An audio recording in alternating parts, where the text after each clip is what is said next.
everything has a role and a purpose. If you take one link out of an ecosystem, it can shatter.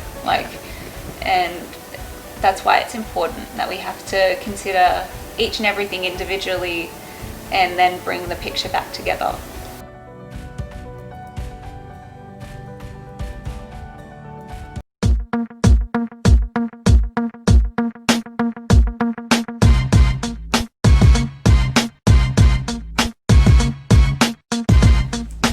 The glitz and glam is the fame, but it's the work backstage that makes the game. I'm Crystel and Bandal, your host. Come with me behind the lens and watch their stories unfold.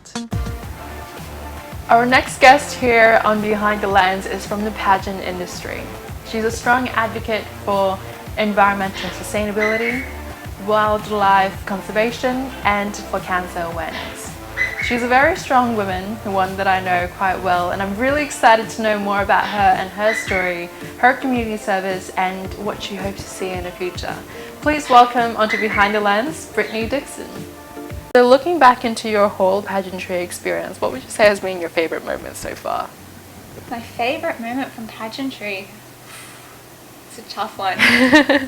To be honest, it was in 2017 when I was on stage, and it was between me and Nina for the actual win, and just standing there with her, like holding hands. It was just really exciting, and even though I didn't get the crown in the end, I was just happy to be up there with her, and she was an amazing winner, so I did enjoy that. And yeah, even afterwards, like everyone comes up to you and talks to you and say, oh, you did amazingly, and it's just something enjoyable. But yeah, the whole experience put together, like all of the community events, is something that, you know, it's a part of my life, and it's something that I'm going to continue even when I'm not doing pageants anymore. It's still something that I want to engage in, do the beach cleanups, do some tree plantings, you know. Encourage more people to get on board. Yeah, yeah. How did it feel for you to be the last two people on stage for the crown? How did it feel for you inside? Oh, it was exhilarating, and you know, we'd both put in, and you know, it was, you know, exciting. Kind of lost for words. Yeah. I would assume that there must have been like an adrenaline rush as well for being the last two people up there on stage. Yeah, there definitely was. When you're on stage, and how is it backstage actually? Backstage, it's just chaos, to be honest. Everyone's running around, oh, where's my earring? Oh no, where's my shoe? And then people, you know, there's other people that are just trying to calm down and keep cool, to stand there in silence. And for me, especially if there's a question and answer or something coming up, I will probably isolate myself a bit, and because I need to get in my own headspace, and I'll look at a wall and I'll just talk to the wall about what I'm thinking. And yeah, so I look a little bit crazy, but that's how you compose yourself and keep yourself. So let's talk a little bit about the future and what you think. In talking about pageantry in general, what are some things that you hope to see more of? Yeah, so I was saying the transition from more of a beauty focus to advocacy and what people have to say. And we are kind of seeing that, well, especially with this virtual pageant, and there has already been a shift in beauty standards. We are seeing more plus size competitors, but yeah, and trans competitors and things like that, which is, you know, something that's really exciting, because it's not what the stereotypical thing was back in the day, and it's a changing world, and everything's going to be constantly evolving. And if we can make that shift and accept more people, and that just commits more people to the causes as well. So if we can connect with more people on an individual level, we can bring about a greater change for whatever cause we're supporting. That's right. Why do you think it's important to have an individual connection with people? Well, when you're connecting with people, you're essentially recruiting in a way. If people don't engage, then they're not going to listen.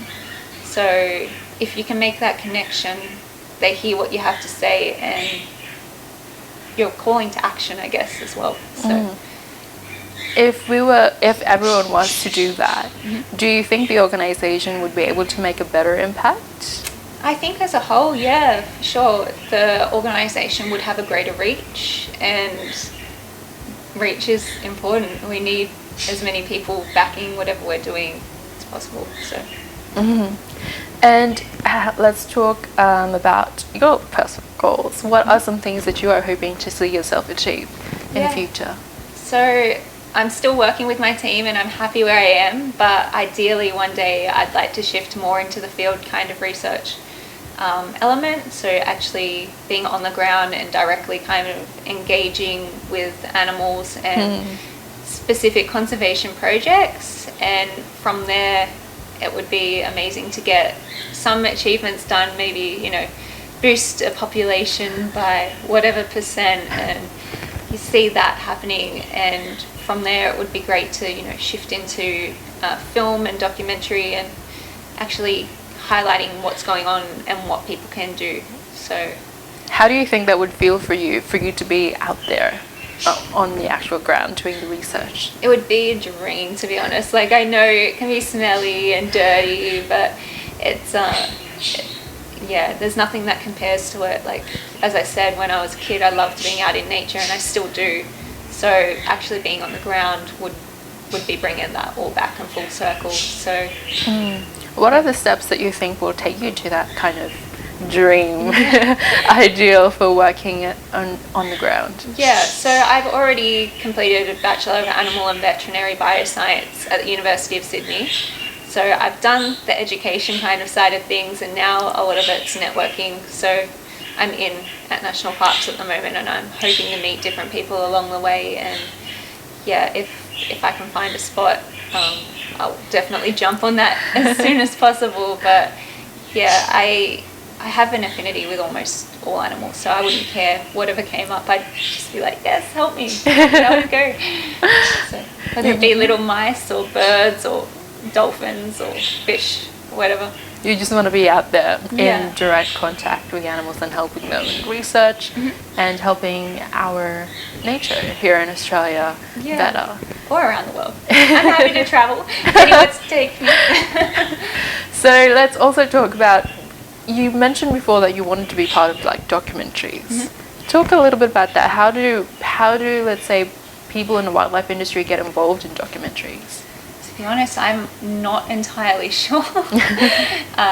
It's a lot of it would probably stem from doing that research and having someone interested in wanting to present that to the world.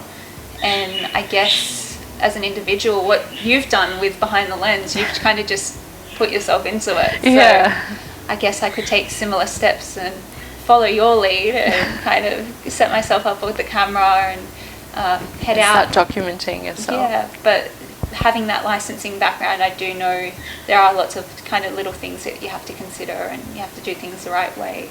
So yeah, that's very true. Consulting and talking to different people about what their experiences are would be a part of that process. Let's say that you were already documenting yourself in the wildlife industry. How would you feel? I would feel so happy. It would be like, I'm imagining something like, you know, those getaway shows, like, have a look at this little quokka. And yeah, it would just be so fun. And it's just like kind of living a dream, I guess. Yeah. I can imagine how much fun you'll be having, because you talk about wildlife conservation with such passion. Not only do you talk about how much you love it, but you also talk about how much you care about it and how you want to better encourage people to appreciate our surroundings a little more, take a little bit more care. Because at the end of the day, not only does it go back into our economy, but also our lifestyle as well, and our way of living. You know, if we were to go back out there and there was not a single sign of greenery or animals, or even hearing your bird here, your pet bird here, it would feel kind of empty. Yeah, in a way. And especially like everything has a role and a purpose. If you take one link out of an ecosystem, it can shatter. And that's why it's important that we have to consider each and everything individually and then bring the picture back together. So it's definitely important, and we need to focus on a holistic system, but keep in mind that everything has its purpose. That's true. So let's travel you a little bit back in time, and if I was to get you to choose a time that you could go back into, talk to yourself, have a little bit of a chat, when would you go back to, and why? To be honest, I don't think I would go back. I think at the moment, with everything going on in the world, we just need to sit in the moment now and speak to ourselves about what we can do and what we want to do. And I think, since we are generally in lockdown, it's a great time to do it, because you can have that kind of moment to reflect and figure out where you're going. And I think that's kind of what I would want to do right now. I love that. You're very present, and it sounds like you don't regret anything in life. And it's kind of like you have a very positive outlook, very resilient, as you said. And it's nice because I'm sure that a lot of people will be able to find hope in that, especially in a lot of things that you experience and a lot of things that you encounter, not just in wildlife, but also in your experiences in life with cancer. You're able to help a multitude of people, really. Thank you so much. It's like one of the biggest compliments. I really appreciate that. And it is a goal of mine, and I want to keep working on it, and I want to keep working on myself. And if I can touch others while I'm doing that, then that's what I'll continue doing. That's very important. We can never contribute to our personal development too much. There's never too much of it. That's it. Never too much Always education. something to learn. Thank you so much for being here on Behind the Lens. I'm sure our audience would have learned so much from everything that we've covered, and I really can't wait to see what they get away from it. No worries. Thank you so much for having me, and I'm happy to have you on my house and see someone during, this lockdown. From a very young age, Brittany has shared with us that she has always had a very fond memory with wildlife. She's loved being part of nature. She's loved being in the environment and being in it. And she's also shared with us that she wants to get more involved in the groundwork.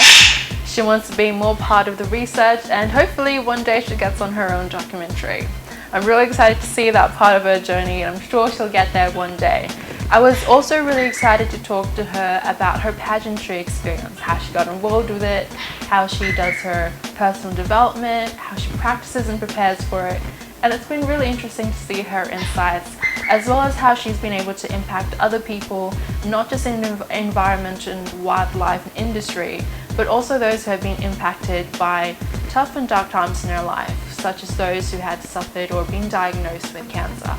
So it's really nice to see that she's able to instill hope in other people, and I really hope that all of you today has learned at least one thing from everything that we've covered. We've covered such an array of conversations today, and I'm excited to see what you guys take away from it. Remember that this is Behind the Lens. Make sure that you hit the like button, subscribe to our YouTube channel, and I'll see you guys then.